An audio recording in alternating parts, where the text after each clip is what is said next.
Hey guys, Compulsion84 here, and this is my second video about AR-15 barrels. So the first video covers barrel length, twist rate, and gas system length, which are three of the most important, what I call the primary features. So if you want to know the cliff notes, you should start there and then get the more detailed things for some of the secondary and tertiary features in this video right here. That video is going to be linked above. It's also in the description down below. So this video is going to cover some of the more detailed aspects like muzzle device choice, round effectiveness, lethality at range, barrel material, and chamber size. So those 5 things. Now just let me change clothes and time travel real quick. So the fourth thing you want to look at is your muzzle device. This is something that most people don't think about when they're going to buy a gun or a barrel. So if you're going to buy a gun and not change the muzzle device, you should pay attention to it. And if you're buying a plain barrel, you should pick one ahead of time. The reason I say to mention this is, a lot of muzzle devices actually add some length to it. I personally prefer compensators because I like to do competitive shooting. This is a Miculek comp, which adds about 2 inches to the overall length of the gun.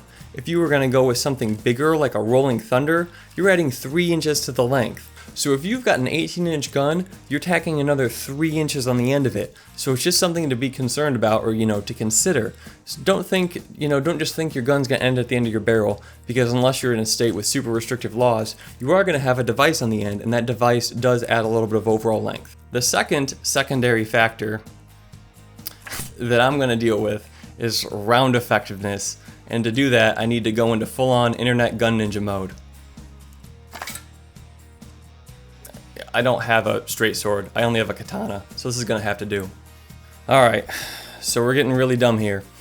The M855 bullet needs to be above 2,500 feet per second to yaw, fragment, or deform. A lot of people talk badly about the 5.56 round stopping power because it's very small. If it doesn't expand, tumble, etc., it's not going to do much damage. Obviously, if you hit a critical zone, organ, etc., it will take care of the target. However, if you don't do that, it's going to pretty much go straight through, and in combat, some people have reported there's a lot of issues. Now, the whole, this doesn't matter to 90% of people, but if I'm going to be talking about this, I want to make sure I'm thorough. So anyways, if you have a 10-inch barrel or under, the bullet will not fragment at all, ever. It's not ballistically possible. And the reason that I mention this is a longer barrel will get you a longer effective range, fragmentation range, whatever you want to call it. As from the literature that I read, a 18-inch barrel versus a 16-inch barrel will get you another 30 yards. It was somewhere in the 75 to 80 yards for one, getting up to about 105 for another. Again, this is getting into the really ridiculous stuff because most people aren't ever going to be in a situation where they need that.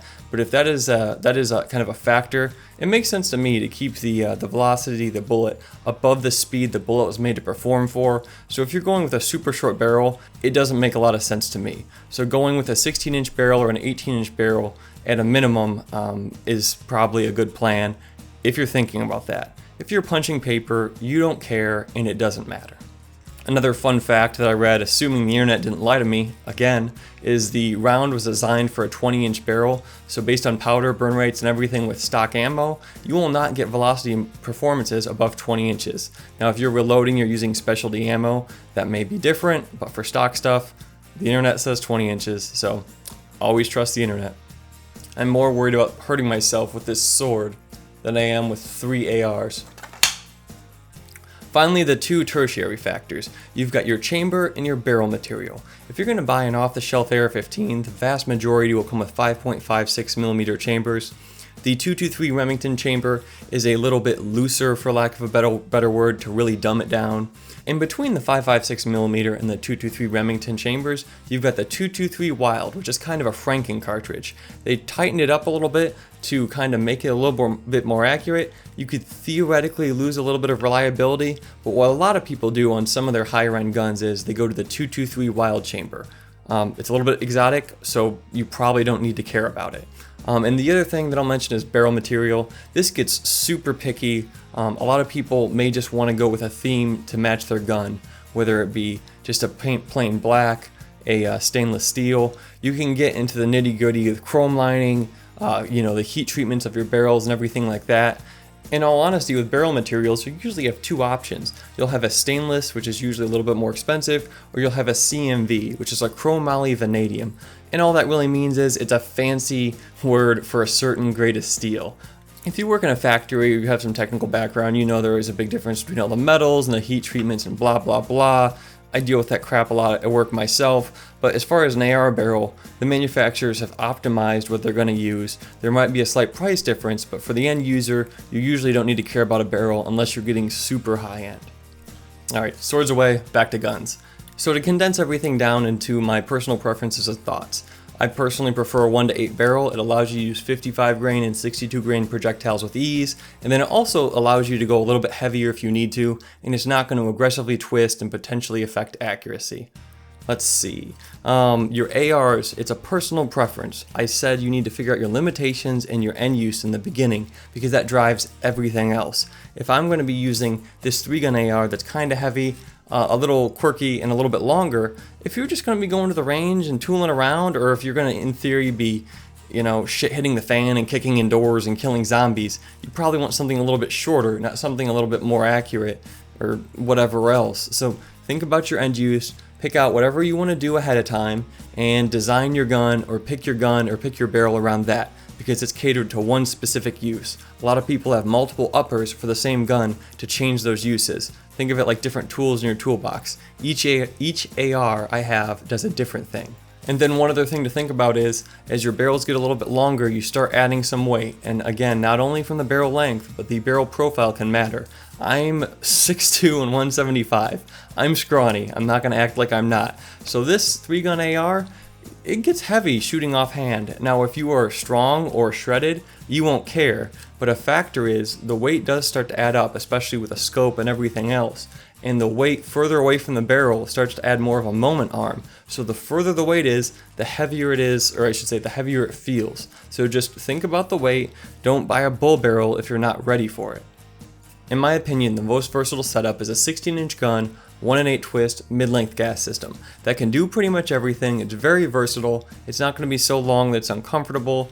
Again, it's a really good jack-of-all-trades guns. If you can't get a 1-to-8 barrel, I'd say go to the 1-in-7 twist. And again, I'm not trying to really talk down about 1-to-9, but we're talking about optimization here. Now let's see, what else did I jot down in my notes? So I would say this is something that I learned from personal experience. If you're new to ARs or new to shooting in general, the ARs are a great gun. It's been described as the 10-speed of guns, but there's a lot of options. And if you don't know what you're doing, or you're new to the platform, or new to shooting in general, this is a great gun to learn on. It's got low recoil, a lot of modifiability, just all in all good. I would say a 16-inch, what I call a vanilla AR, like I just described, is probably perfect for you. You don't need to go crazy. Get a basic one, don't spend a fortune. I prefer to get free-floating guns if possible, and then learn the platform. Spend 6 months, a year, maybe a year and a half learning what you want, learn what you like, what you don't like, preferably try out other people's guns.